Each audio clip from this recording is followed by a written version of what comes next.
بسم الله الرحمن الرحيم. أعوذ بالله من الشيطان الرجيم. بسم الله الرحمن الرحيم.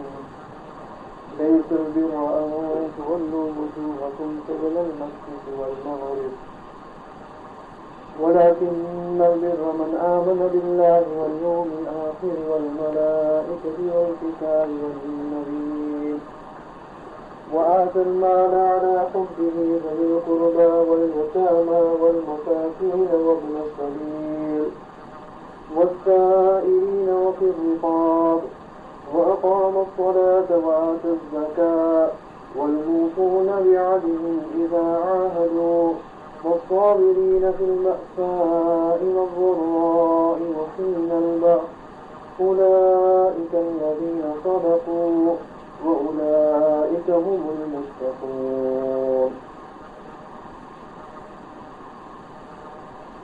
Respect number 10.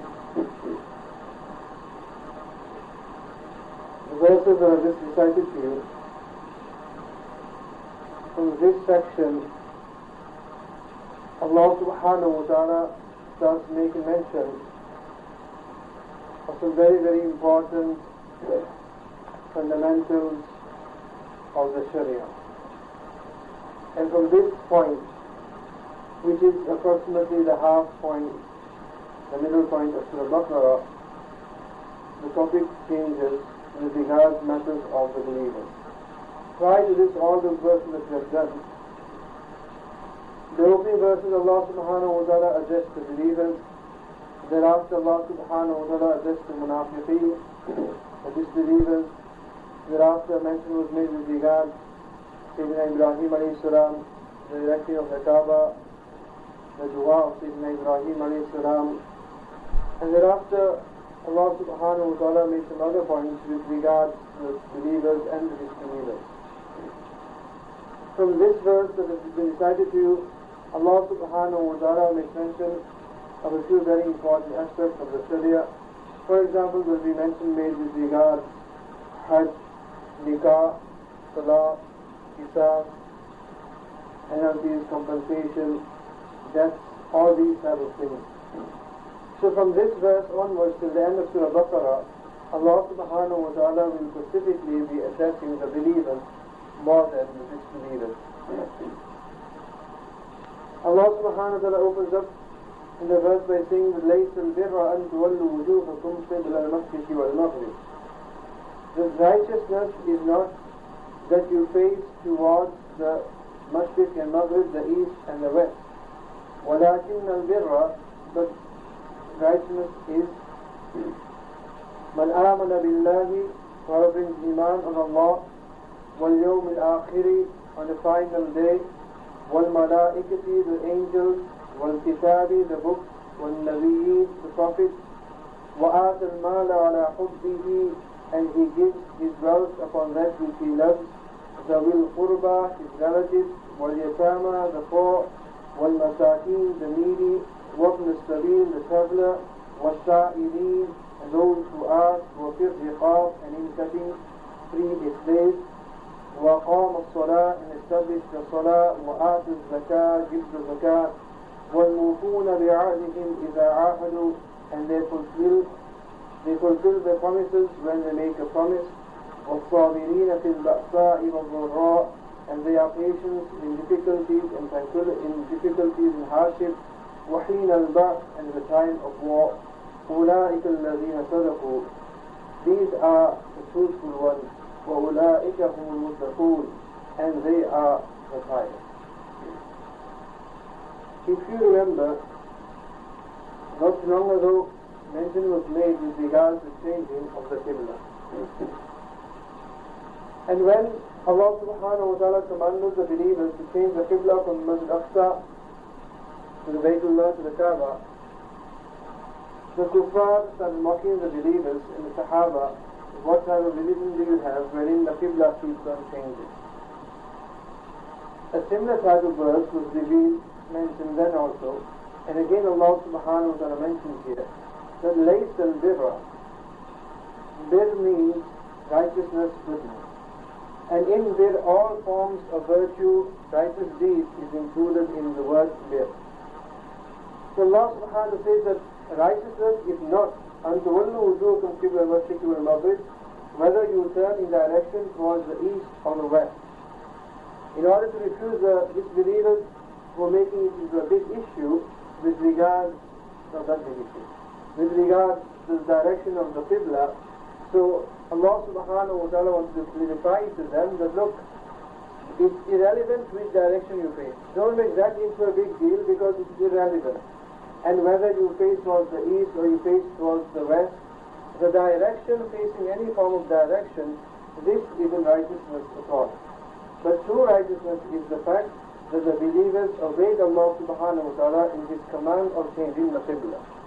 Because when the Qibla changed, Nabi Kareem as we did at that time, in Salah himself he changed his direction, and the Sahaba immediately just changed their direction following Nabi Kareem sallallahu alayhi wa sallam. There wasn't any new legislation or any other debate, etc. But now we're going to sit down and come up with a new resolution that should we change the direction of the Qibla or not.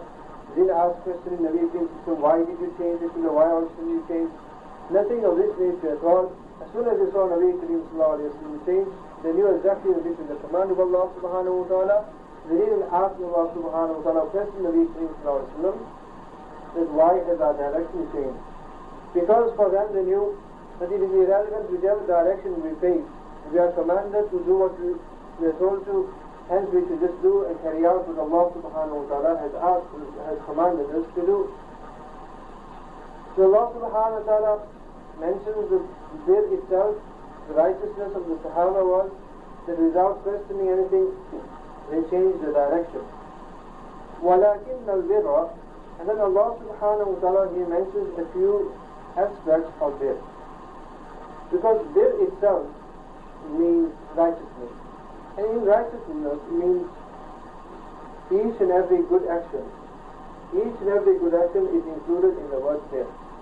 It can be that of the greatest, the most important of ibadah, salat, zakat, etc. Or it could be just a matter of a person walking the street, seeing a banana tree and just moving that away from the road. So from one action to another action, each and every good deed is bir. Even if a person meets another fellow Muslim brother and just makes salam to him, or he just smiles to him, this is also bir. So every good deed is included into righteousness. But Allah subhanahu wa ta'ala in this verse mentions a few points with regards to bir. And you'll find that the parts and the aspects of bir that Allah subhanahu wa ta'ala makes mention, these are because they are distributed amongst various different ibadah. Because worship ibadah is also different types. One is with regards a person's aqaid, his ibadat, his aqaid, his belief. Other is his a'mal, his deeds. And the other category is that of akhlaq, of character. Allah subhanahu wa ta'ala makes mention of a few of these from these categories. This walakin al-birra. What is righteousness? Righteousness is not whether the direction that you turn towards, but righteousness is man amana billah. The first fundamental of iman, of any aqidah, correct aqidah and aqaid is man amana billah. Iman with Allah subhanahu wa ta'ala, because the person can do everything else, but he doesn't have iman in Allah, all his deeds aqidah.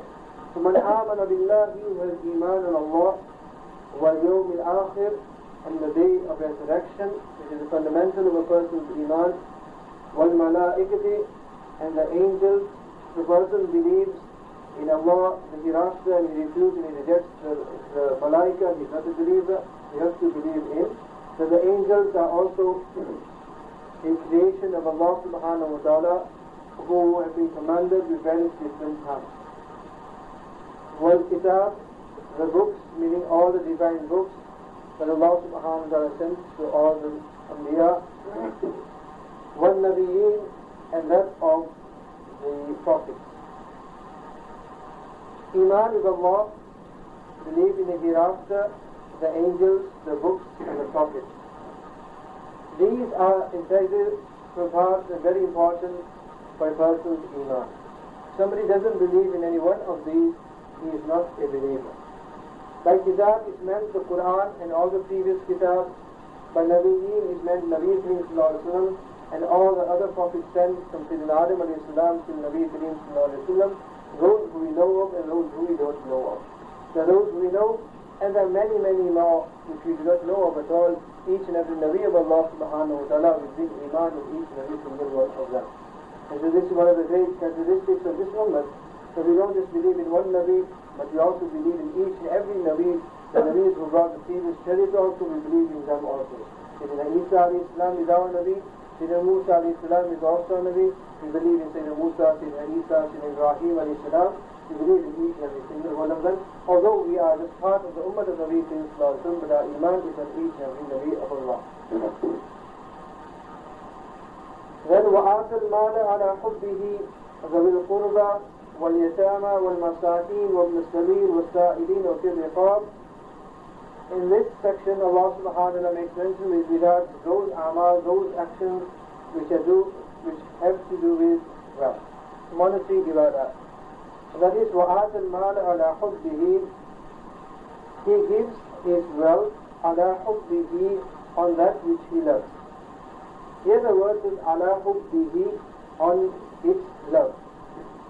With regards to this attached pronoun, he refers back to something.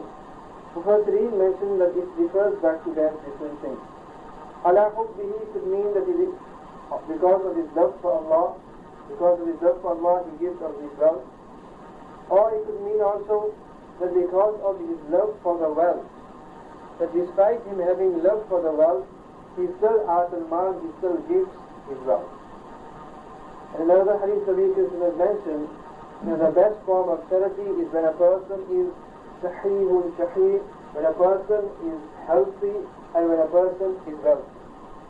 That's the best form of charity, when a person is healthy and when he is wealthy, and when he is in a state where he is fearing not to be poor and is trying to become wealthy. When he is in that part of his life, when he gives and he gives in sadaqah, in charity, then that is the best form of charity. Why? Because that is the time when a person has the wealth, he has the health, and that's the time when a person wants to make the best of his financial life. So people when they're working also, they try to work excellently well. I need to start up my own business, I have this plan, I have that plan. People have plans at that time. And during that time of a person's life, everybody wants to try and save. That's when it's a matter of pennies makes pounds, because everybody wants to save up, accumulate, and achieve his goal. Obviously, when a person is poor and he's so poor that he knows that he's not going to get more wealthy, if he gives, then we know he's poor anyway. Or a person now, he's already achieved what he wanted to, and now he gives. Or he knows that very soon he's going to become bankrupt anyway, then he gives. So in this, the reward isn't as much as the person who gives when he's in that condition, where he's well off. When a person is doing good. So things are rosy for a person, and he donates to them. This type of donation is most beloved by Allah subhanahu wa ta'ala. Who does he give to? Zawil Qurba. The first in the list is his relatives. Normally you find the last that we give to the relatives. Right? Nabi in the hadith says, وَابْدَأْ بِمَنْ تَعُولُ. Start off with those who are close to you, meaning the will qurba, your relatives. Charity begins at home, meaning that a person should first, for example, a person needs to give his zakat, then he should see that first of all, amongst his family, is there anybody who is eligible for it? If there is, give to them first. If not, then go out to other people who are more in need. So a person should first look within his family. وَالْيَتَامَى, the yatim, the orphans. There is great virtue and reward for a person who sees to the orphans. Nabi Kareem Sallallahu Alaihi Wasallam mentions in the hadith, أَنَا وَكَافِلُ الْيَتِيمِ هَكَذَا. He mentions me and the one who looks after an orphan are like this, and he joins both his fingers. We are one. We are so close to each other, who a person who sees to the yatim, to the orphan, because obviously a yatim is such there's no father or mother who is going to look after the child anyway. If anybody else does, the family members, they might feel obliged that they have to. Some may don't, and you even have those who cheat them. Many occasions wherein if the child is to inherit from his parents, you find that other family members take it before they can get hold of it. So there's great reward wherein a person looks after the yatim, and this is one of the qualities of Nabi Kareem Sallallahu Alaihi Wasallam, that he would always make the yatim feel happy. He would always keep them with them in order to keep them happy. وَالْمَسَاكِينَ, those in need, meaning the poor people, or even if a person isn't poor but he is in need of financial help at the time, وَابْنَ السَّبِيلِ a musafir, a traveler. Here وَابْنَ السَّبِيلِ refers to a wayfarer, a traveler, who on his travels has lost his provisions or he's fallen into some type of financial difficulty. And so from amongst those people who you can give zakat to, one is also Ibn Sabil. Although this person may be a millionaire where he lives in his country, he's a millionaire. But where he currently is, there he doesn't have money at all. And in those days this made sense to talk a lot. Because in those days they didn't have bank system, bank drafts, they didn't have credit cards and accounts where you might be in the other part of the world and you can still get your money deposited to you, etc. So obviously a person will be very wealthy where he is in his normal at home. But now while traveling, he's robbed or something happens and he's lost his money. And now obviously he is like a poor person and one who is in need. So if there's a traveler, and here it also shows us that even if, as some Mufassirin have mentioned, that here what Nastabil means, one is where you financially help a person to see to his needs. Others mention that by saying what Nastabil, it also means by being a host to them. Meaning that if there's a musafir, a traveler, and you invite them, and you host them, because obviously if you are going to feed them, you are spending on them. So even looking after a traveler in this way, by just inviting them over, giving them a meal, etc., this is also included on spending wealth on the Ibn Sabil. وَالسَّائِلِينَ, and those who ask. Meaning those people who beg and ask. However, we should realize also, when it comes to another hadith, that one of the most disliked actions is that a person begs and that a person asks. However, if a person reaches such a state when he knows that if without asking he's going to lose his life, he becomes so hungry, starving to that extent, that if he doesn't ask and if he doesn't beg, he'll lose his life, then it is permissible for a person to ask and to beg. Otherwise, besides that, a person should not beg, and if a beggar does come to a person, you should not just send them away at all. You shouldn't send them away, because from another hadith also, Nabi has admonished anybody rejecting a side who comes to the door. Now we may say, okay, this country, well, we are faced with in this country also. I was about to say we don't, but yes, we are also faced with in this country. So what do we do? Because we also have those type of people who don't need to beg, but just an evil habit, a bad habit that they have in them, that they want to ask in the beg. Now obviously, if we are going to give them, we're just increasing their bad habits, and we know that they're not in need of it. And if we say to them no, and this also we do something wrong, because we're rejecting, and we've been told not to reject a beggar, somebody who asks. So the best thing to do is not to respond at all to such type of request.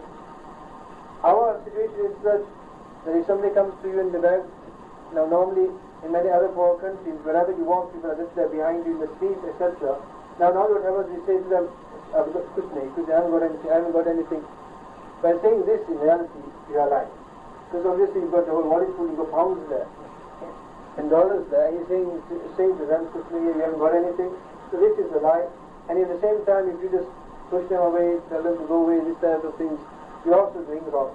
So the best thing to do is just carry on doing your own work and don't respond to them at all. In this way, you're not throwing them away, turning them away, and neither are you lying also, and neither are you increasing their evil and bad habits. So just don't respond to it at all, just go your own way.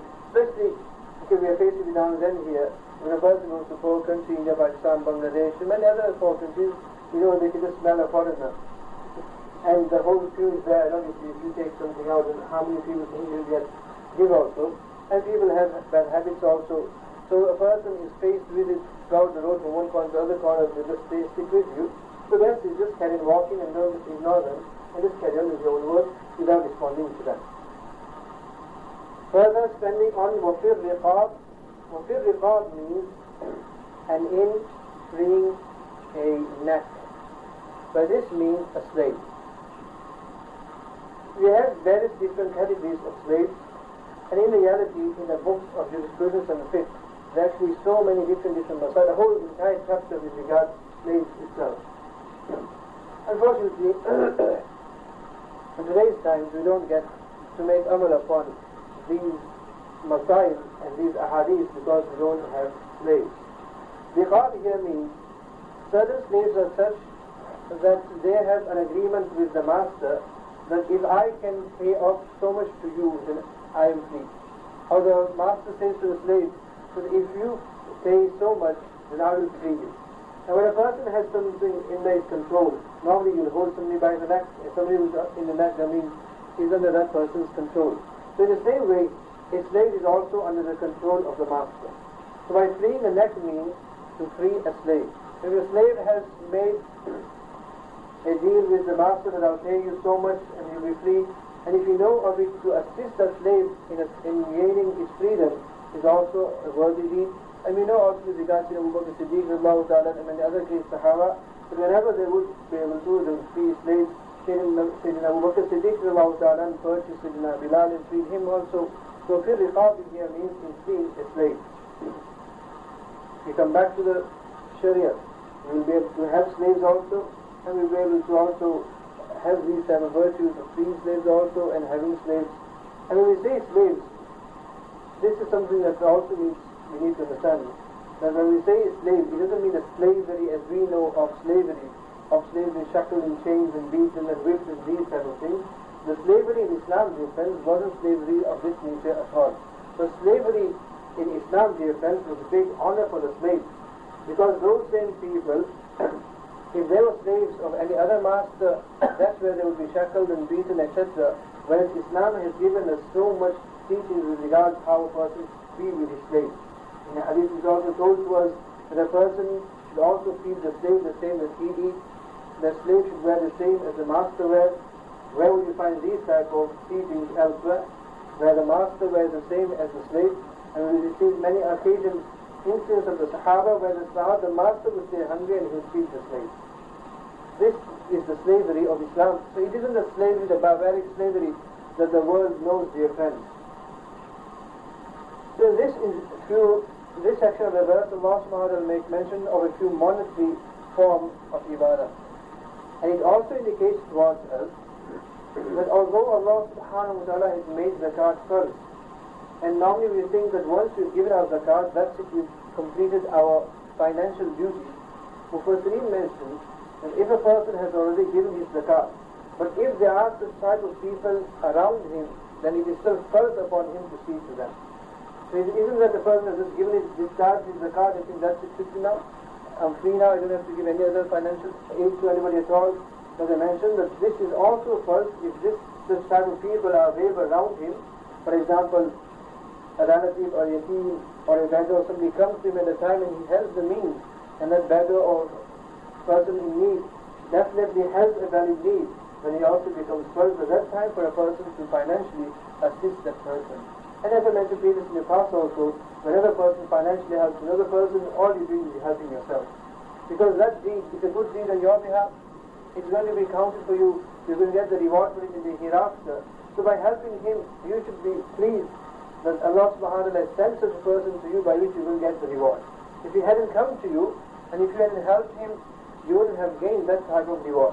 Today's time what happens is, when a person goes into his receipt book for donations and then, he has to come to me.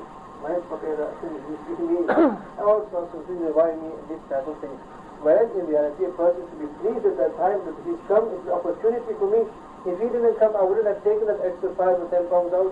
You just stayed there. I would have thought, who should I give it to, who should I give it to, and in that thought, maybe I wouldn't have given it at all. But the fact that he has come, Allah subhanahu wa ta'ala sent him to me, so this is an opportunity now, I give him whether it's 5 pounds, 10 pounds, whatever according to the person's need. So this, and you find, since the time that I've asked people for food donations, although it's something that I don't commonly do, there's only one Muslim brother up till date who has actually mentioned once that to me that Jazakallah for asking me and coming to me. From the people that visited, there's been one Muslim brother who mashallah at the end had said to him, he said to me twice, Jazakallah for approaching me and Jazakallah for asking me. And this is how our attitude should be also, dear friends. And obviously those who do ask also should ask in a manner where they don't pressurize people also. Today we have this type of donation system also where people are pressurized. Where a person might just stand up and take the name, Kibai Chalo, Abdul Hamid, I haven't heard anything coming from you, Yusuf nothing from you, Omar nothing from you. And in this way people are pressurized. Or it is announced, it is put on the board that this person hasn't donated or you haven't donated yet. A person should not be pressurized or the situation shouldn't be wherein, as Hakim al-Matawi Rahmatullahi has mentioned, that a person should not ask in such a manner that either the person has to give out of difficulty or that you are going to create pride in that person's intention. Meaning that now we have something that I set up now in a book and everything, can come and learn donations and that. Obviously, a person who might have just come on his own and given something or put in the little box, there will be more sincerity in his intention. But now what happens is somebody from this side of the room gives 100 pounds, from this side of the room, he gives me 100 pounds, so I'm so and so, I give 200 pounds. And then mashallah, everybody over the receivers and everywhere proud, her community knows that Haji so and so has given so much, so the other Haji says, well, if he gives 1,000 and I should give another 2,000. In this what happens with you, the money will come in, but there is no barakat in it. There won't be a barakat in it because those who are giving are not giving out of sincerity, whereas if they give in seclusion, as the hadith says, give in such a manner, the right hand does know the left hand, and the left hand does know the right hand. In such a manner of total concealment, a person should give. This is the manner in which the person should give. وَقَامَ الصَّلَاةَ, and they established the salah. And as I previously mentioned, aqam as-salat here, it doesn't mean the occasional Jummah salah, the occasional odd weekend salah, the occasional Eid salah, etc. Aqam as-salat means Allah Ta'ala says who established the salah.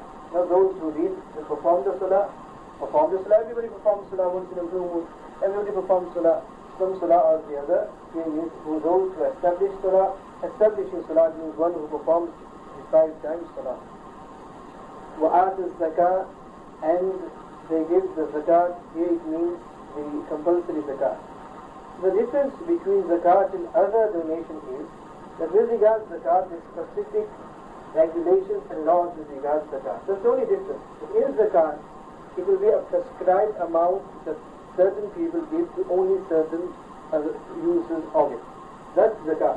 And it is just the same as others, but in others it is open. There isn't any specific amount or any specific people that a person can give sadaqah, etc. So that's the only difference between normal giving and that of zakat. So these were all ibadah. Now here Allah subhanahu wa ta'ala mentioned that of akhlaq.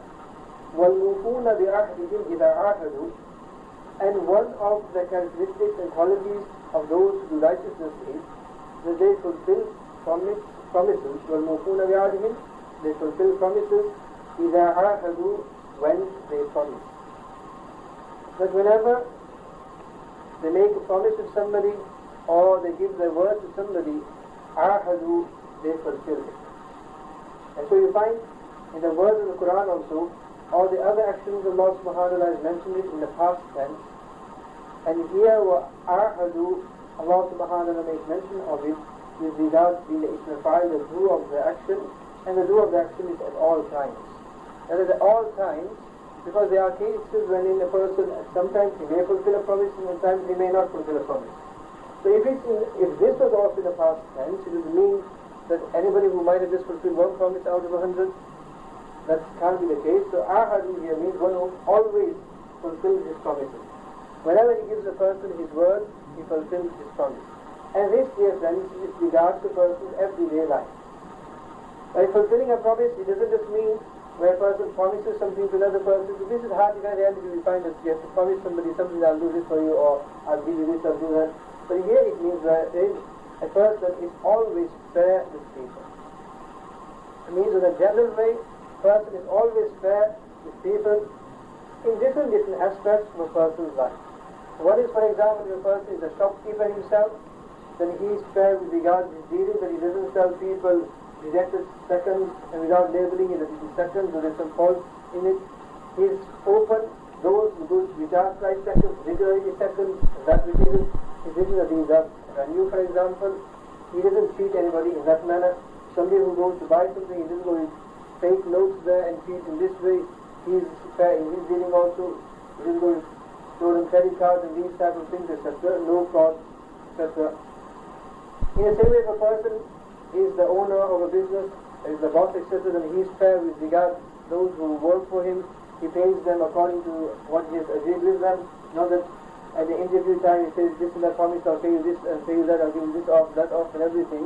And then when the time comes, then he says, no, I didn't say this to you, I didn't say that, I meant this, I meant that, etc. He doesn't change things then. and he is the person who has been employed, and his fare, whatever time has been stipulated to this day, to that day, this time, that time, is his work pattern. Then he arrives on time, he goes on time, he takes exactly what he's supposed to take, he doesn't take more, or less, obviously nobody will take that anyway, but he doesn't take more than, and he doesn't cheat with regard to it. So in various different muamalat, transactions, etc., people dealing with each other, a person, وَالْمُوفُونَ بِعَهْدِهِمْ إِذَا عَاهَدُوا, whenever he fulfills a taken promise, عَاهَدُوا, he fulfills it. You find yourselves amongst the Muslims, this is very common, wherein business transactions take place verbal. And then what happens is the verbal transaction leads to libel cases and that sort. Just yesterday also somebody ran mentioning, complaining that it was a nephew and his uncle. He thought, well, if my uncle and his nephew is going into a business deal together, and then he went so much that according to his side of it, the uncle tried to lose him, trying to take as much money from him. The uncle said, he just said one thing to me. And the uncle himself, he mentioned, said himself that, well, it was just a verbal agreement, so I can change it whenever I want. He even said that himself to his nephew, look, it was only a verbal. We didn't put it, he's saying himself, we didn't write it down. So because we didn't write it down, I can change it in my mind whenever I want. That's what he said, the advice of Nabi Kareem Sallallahu Alaihi Wasallam, in which he says, deal with each other as brothers, but deal as strangers. These words are golden when it comes to business, especially when it comes to partnership. That be with each other as brothers. Always, Muslims, even if you're not brothers, be as brothers. Communicate and be like brothers. But when it comes to transaction, be like strangers. Even if it's your own brother, then too, write things down. This is your share, this is my share, this is how much you're going to put in, how much I'm going to put in, this is how we're going to share this. Everything, whatever the deal is, always have it written down, so that if anybody's intentions do waver during the night, it is all there. Not that it is the case of wherein the person says, well, do you not trust me or what? It's not a matter of trust because we are friends. So this is how shaitan works. And we have so many cases when people go into various different businesses and we know what happens in it. Why? Because it wasn't done according to the Sharia. With regard to loans also, as we'll read later on, when the Quran tells us, write it down. So if you take a loan from somebody, write it down how much, and even if you can have witnesses present also, wherein they also witness the transaction that they have given somebody so much loan. Not that you've given, don't worry about it. It's only you, your friend, your brother, don't worry about it. Don't worry about it. Do worry about it. Don't worry about it. Whoever it is, even if it's your own brother, always write it down. وَالصَّابِرِينَ فِي الْبَأْسَاءِ وَالضَّرَّاءِ. And another quality of bir is to have patience. فِي الْبَأْسَاءِ وَالضَّرَّاءِ. Ba'sa means difficulty, وَالضَّرَّاءِ. Both of them mean difficulty. Whether they mean financial difficulties, physical difficulties, with regard to ailments, sicknesses, etc., conditions, whatever the condition is, وَالصَّابِرِينَ, they have sabr upon it, patience upon it. This is also part of akhlaq, because the person doesn't have sabr, then obviously his character is also going to change, and then he's going to start treating people also in evil and that manner. So this is also included with regard to person's akhlaq and his character. With regard to sabr, very recently we had done in detail the different definitions of sabr and what Allah subhanahu wa ta'ala means by sabr, so we'll repeat it again. So sabr in times of difficulties and hardship is very, very important. And he also says here, وَحِينَ الْبَأْسِ, and also at a time of war. Means that obviously whenever there is a war on, then nobody is going to be there in comfort. People are going to be worried, people are going to be faced with difficulties. To have sabr then also is also out of there. A person should have sabr during ba'sa, وَالضَّرَّاءِ وَحِينَ الْبَأْسِ. And there are times when this is the best that a person can do. That to have sabr. And today also we are also in a situation of ba'sa, وَالضَّرَّاءِ وَحِينَ الْبَأْسِ. So if we look at it, we are all faced with various forms of hardship and difficulties. وَحِينَ الْبَأْسِ, in time of war, we are currently, there's a war on Islam. So each one of us currently are also in a battle, in a war. This battle and war is both in a physical form, although the physical form is not taking place in our surroundings, and the other is with regard to a verbal war, a mental, psychological war on Islam. And throughout the media, etc., we are all bombarded with these type of things. So we are faced with it wherein no issue is made into a big issue. Some something which isn't there at all is made into a big issue. If somebody else is arrested somewhere, a person is arrested, and if a person is arrested as Muslim, an Islamist is arrested. Anybody else is just a person, anybody else commits any crime is just a person, irrelevant of what his religion is. If a Muslim does something, then everybody should know that it is a Muslim religion. But at the same time also, Muslims should also realize that it is very, very important in times of hardship and difficulty that we always remain within the boundaries of Islam. Because Islam, dear friends, is a moderate religion. Nabi Karim Sallallahu Alaihi Wasallam has always preferred the middle path. It isn't a religion of extremism, and neither is the religion wherein we are totally passive, where we don't worry about anything at all. The middle path. And the middle path, dear friends, will always guide a person, and will always be a person towards success. The moment we go overboard and go into extremism, then we are always causing problems for ourselves, and we are also going to cause problems for other people too. Many times what happens is, when people will obviously, when there's a blood rushing through a person, that's the time when a person just wants to go and do things. He just wants to go and do things without realizing that what he is doing, whether it is correct or not, and whether it is according to the Shariat or not. And then what happens, this person, out of that blood that's flowing in him, he goes and does something, and then you find that the consequences are very detrimental for the Muslims involved. And what does a person achieve?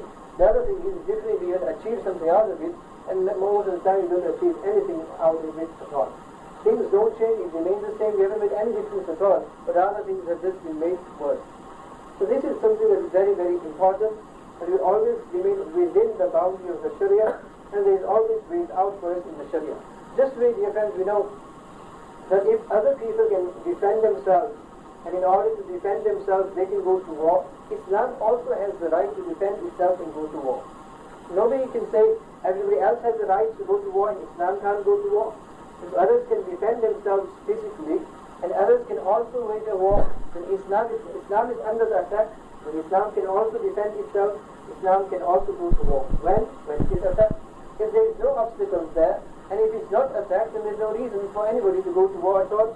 Muslims in Islam won't go to war if it's not being attacked at all. So we find it in time of Nabi Karim Sallallahu Alaihi Wasallam. There were so many occasions when months and months went by, there was no obstacles there in the way for there to be war. And in those periods of time, there was either just a case of talking with people, sending people to other types of people, peace treaties, and all these things took place. But then when it didn't work out in that manner, and then when there were obstacles placed there, and the only method then was wherein a war itself should be waged, that those were the means taken. And you find throughout history also, how many wars, Britain itself went to so many wars. Now we don't call all those who went to war with other countries terrorists or anything else. We don't want to send them to Hague or this other places at all, because according to them at the time there was a need for a war, they went for war. So in the same way, if Islam is attacked, and if the need for Islam to go to war, Islam has the right to go to war, and when there is no need in Islam, Muslims won't go to war at all. So this is something that's very, very important, dear friends, that we always remain within the boundary of Islam. We are fundamentalists, as I mentioned before, because the definition of fundamentalist is he who follows the fundamentals. And each one of us, we follow the 5 fundamentals of Islam anyway. So yes, we are fundamentalists anyway, but no, we are not extremists, because in Islam, there is no extremism in Islam. And this is the message that we need to show to the world also, that Islam is a peaceful, loving religion. Islam does not breed violence, it doesn't breed brainwashed maniacs either. And we can only show this, dear friends, by us inculcating all these qualities within us. By having these type of qualities, we find that the whole world will be able to see that these are what Muslims truly are. So then the media can go on and on with regard to what it says about Islam. The layperson in the street watching this business will say that you thought I know my neighbor Ahmad, my neighbor here Ashraf, or whatever across the road. So they are not like what you are saying, so whatever they think, they are not exactly. So these people have some agenda against these type of people. My neighbors are Muslims, they are like this, they are like that, they are not the way they feel mentioned. So yes, if their neighbors are Turkish on one side, Turkish on the other side, and what on the other side, and when you say these type of things, then yes, so we all the more willing to go to PNP. All the more that we want to go to these type of people when they see our good akhlaq. As I mentioned previously also, when the Sahaba went to China for not to give dawah to them, not to open madaris there, but they went for business deals, just to do transaction and that, when the left-hander, the Chinese, actually grabbed a hold of them by the feet, that those believers stay behind. Why? Because of the great quality they saw in the Sahaba. Today we find ourselves, we are here only 50, 60 odd years, and we still are told to go back to your homeland. We are here so many years, and still we hear slogans of people wanting us to leave this country. Why? Because we haven't shown them the good akhlaq of what Islam is and what the Muslim is. Whereas if we show them what Islam and Muslims is, their friends will be begging us that no one others can want you to leave the country, we don't want you to leave the country. You stay here, dear friends. This is the quality of the Sahaba. Even such transactions wherein one Sahabi would go into the bazaar, he would be there in his store in the bazaar, and you will notice that another person across him, his business has been full for the day. And if a customer would come to him and he realizes that he's due for the day, he's made enough for the day, he would actually tell a customer, you know what, the same thing you will buy from me, you can buy from him also. Instead of buying from me, go and buy from him, at least he can make a living from it. This was the type of dealings, dear friends, that opened the eyes of these people. The customer is wondering that, but here we want more, rather if you put one sign, you go for a double size sign. If you put a double size, you must triple size. If you go 10% sale, you go 20% sale, you go 50%, 60% sale.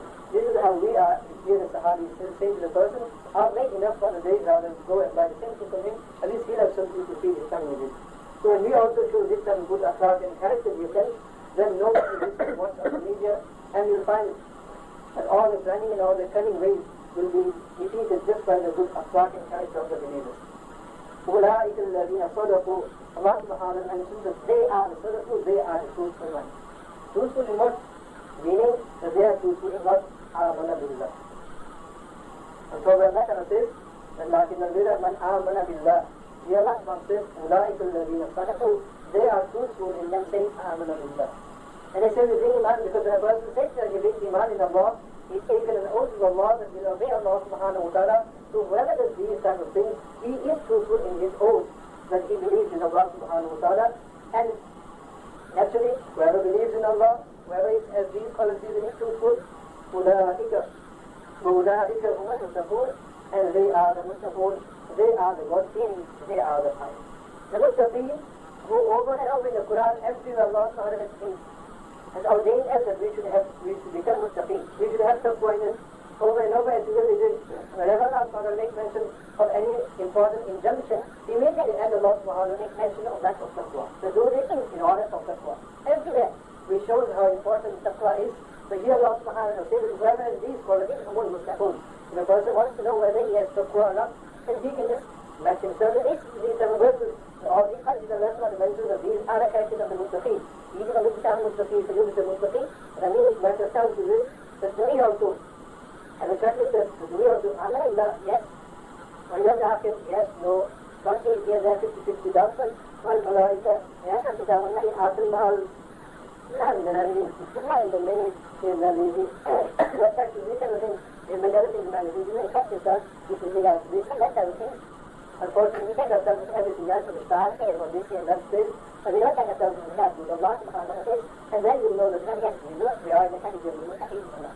Allah subhanahu wa ta'ala has all the ability to make them upon each and every aspect that is mentioned here, and also those which haven't been mentioned, and also not the very from amongst the happiness.